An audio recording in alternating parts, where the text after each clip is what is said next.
Coucou les filles, j'espère que vous allez bien. Alors, on se retrouve aujourd'hui pour faire une revue sur la dernière palette de chez MAC. Donc l'édition spéciale actuelle, c'est la collection Electric Wonder. Je n'ai acheté que la palette, bien que le bronzer et l'highlighter avaient l'air super. Il y avait deux palettes dans la collection, une à ton chaud et une à ton froid.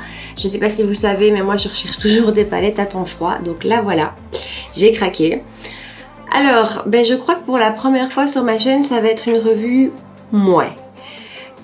J'ai pas été transcendée par la qualité des fards, j'ai pas été transcendée par cette palette. Je l'ai utilisée plusieurs jours de suite. J'ai vraiment testé tous les fards de la palette pour être sûre de ce que je disais. C'est pas nul et le résultat final, j'ai toujours aimé. Mais voilà, la qualité des fards en eux-mêmes, la pigmentation, la facilité à les travailler, j'ai pas trouvé que c'était exceptionnel. J'ai très peu de produits MAC dans ma collection, c'est ma deuxième palette. J'ai pas de fond de teint, enfin voilà, je connais très peu leurs produits donc je veux pas émettre de jugement.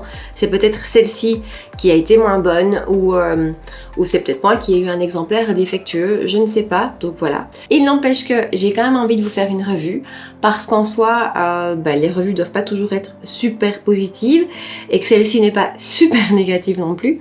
Donc voilà, je vais commencer par vous faire des swatchs de cette palette.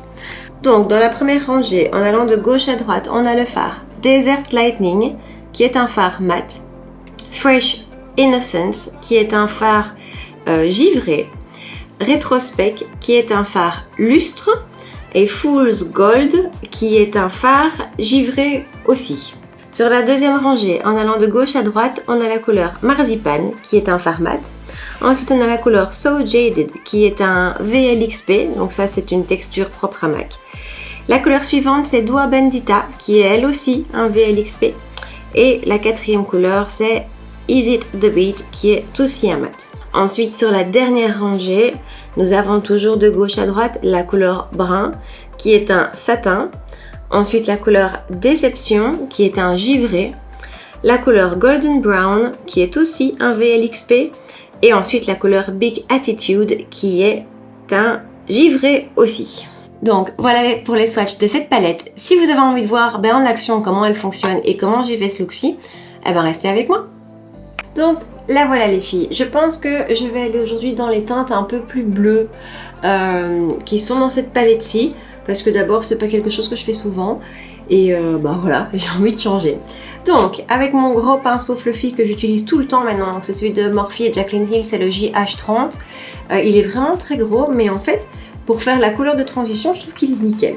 Donc, je vais prendre cette couleur-ci, ici, qui est un espèce de lilas très pâle, bien mat, bien sûr. Et donc, ça va être ma couleur de transition. Donc j'ai déjà fait ma base, comme toujours, et mes sourcils comme toujours. C'est la troisième fois que je retourne dans le fard. Et je sais pas si vous le voyez, mais il se passe toujours pas grand chose. Quatrième, alors cinquième fois. Et la couleur commence plus ou moins à se montrer. Et j'y vais, Vraiment, je trempe mon pinceau, quoi.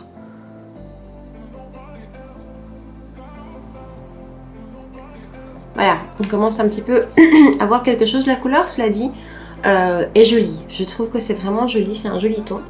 Alors, je vais prendre un pinceau un peu plus petit et je vais venir chercher cette couleur très foncée là, qui est un beau bleu nuit et qui, lui, je pense, est un petit peu plus pigmenté.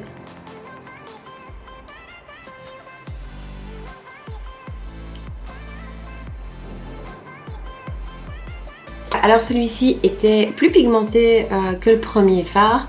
Cela dit, j'ai eu un peu de mal à le travailler. Je trouve que j'ai dû vraiment travailler la couleur pour que ce soit plus ou moins uniforme. Ensuite, je vais prendre cette couleur-ci, qui est super beau. C'est un duochrome, un peu bleu, mais avec des sous-reflets vert mauve. C'est vraiment une très jolie couleur et je vais la mettre sur l'intérieur.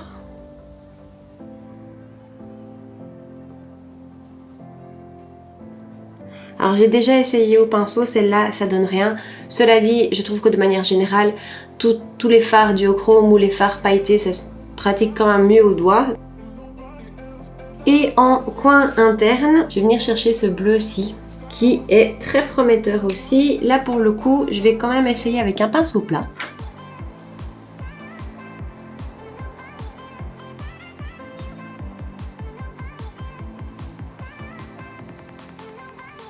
Celui-ci c'est plutôt bien travaillé. Au pinceau, franchement, je trouve que c'est pas mal.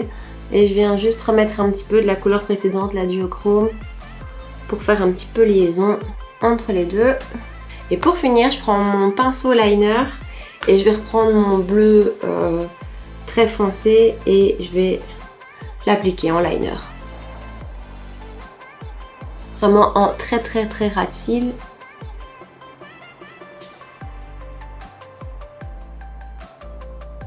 Voilà pour le petit make-up pour l'instant. Alors, je veux pas être mauvaise langue gratuitement parce que j'aime bien le rendu et que certains fards se travaillent mieux que d'autres.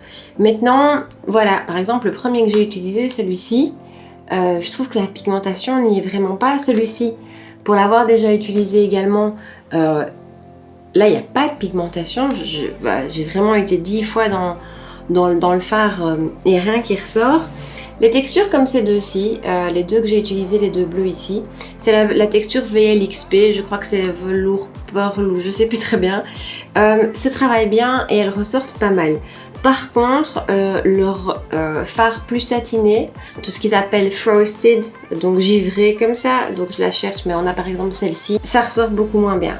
Donc voilà, aujourd'hui ceux que j'ai utilisés c'est pas mal, mais je trouve que c'est pas waouh.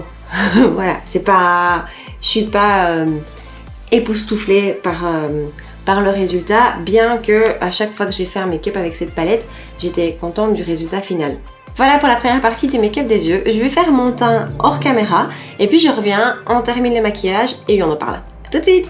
Alors, me voilà de retour. Donc mon petit pinceau, sans surprise, je retourne dans cette couleur-ci là, qui est ma couleur de transition, donc l'espèce de lilas très pâle qui n'était pas fort pigmentée.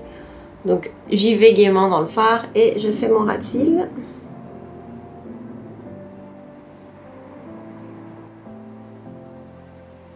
Et je vais juste prendre un tout petit peu donc, de la couleur la plus foncée et la mettre à peine sur le coin extérieur, mais vraiment à peine. Et j'ai envie de tester une chose, j'ai pensé à ce crayon-ci que j'ai de chez Marc Jacobs, le Fine Liner, qui a vraiment la même couleur que le mat que j'ai utilisé en transition. Et non, je vais juste le mettre dans la muqueuse. Il ne reste plus qu'à terminer le look avec le mascara. Et là, je prends mon Too Faced. Vous savez que c'est mon favori du moment. Alors, il ne manque plus que le rouge à lèvres. Et ça va, je vais aussi utiliser un MAC. Comme ça, je reste dans l'idée. Je l'ai eu en solde, en fait, celui-ci. Il y avait des soldes super intéressantes en boutique. On est quand même à moins 50%. Donc... si vous passez par là, allez faire un petit tour. Toutes les dernières collections spéciales à part Aladdin étaient soldées et donc j'ai acheté celui-ci. Je ne sais même pas vous dire de quelle collection il vient, mais c'est en tout cas la couleur Babe Town. C'est un rose très clair, peut-être un petit peu clair. Voilà le résultat final. Et soyons d'accord, j'aime beaucoup le résultat. Je suis toujours... chaque fois que je me suis maquillée avec cette palette, j'ai été contente du résultat final. C'est juste la qualité des fards en eux-mêmes, la pigmentation, la facilité à les travailler, où là, j'ai pas été conquise. Et ceux desquels j'attendais réellement un effet... plus lumineux, moi un peu déçue. Je trouve qu'il faut les travailler beaucoup. Il faut mettre du spray de fixation sur le pinceau pour que ça pepse un petit peu. Donc voilà, j'ai envie de dire, elle est très belle. Je trouve que l'harmonie des couleurs est canon. Celle-ci c'est celle des tons froids, mais celle des tons chauds, elle est tout autant. Le packaging, pour une fois, moi qui déteste le packaging de MAC et que c'est vraiment une des choses qui fait que j'ai jamais beaucoup acheté cette marque-là, là je trouve que c'est très joli. Maintenant, voilà, c'est pas pour moi les fards en termes de qualité du fard les plus exceptionnels que j'ai essayé. Si elle vous tente, je vais vous dire allez-y parce qu'elle est très jolie, mais pour moi, en qualité, il y a mieux. Donc voilà, maintenant, on s'en sort, on sait les travailler, on peut en retirer quelque chose. Enfin, encore une fois, moi j'ai toujours aimé le look final qu'il en est ressorti, mais je mets plus de temps à me maquiller avec et voilà, voilà, c'est pas un coup de cœur. Là où la palette Aladdin, j'avais été super surprise parce que vraiment je retourne souvent dedans. Celle-ci, c'est un mouais. C'est un mouais parce qu'elle est pas nulle, mais c'est pas le top de mes palettes. Ben voilà les filles, d'abord j'espère que ce look vous plaît. Dites-moi si vous avez craqué pour cette collection-ci, sur cette palette-ci ou sur l'autre. Dites-moi si vous aussi vous avez expérimenté ce genre de petite déception avec les fards mat. Je sais qu'il y en a une d'entre vous qui m'avait dit lors de la vidéo d'Aladin qu'elle avait été un petit peu déçue par la pigmentation de sa dernière palette. Je la rejoins sur ce coup-ci. Maintenant c'est peut-être moi qui ai eu une palette un peu moins bonne ou juste voilà, pas de bol. Donc voilà, dites-moi ce que vous en pensez, laissez-moi vos commentaires. N'oubliez pas de liker la vidéo avant de partir et de vous abonner. Et puis je vous dis à très vite pour une prochaine vidéo. Ciao!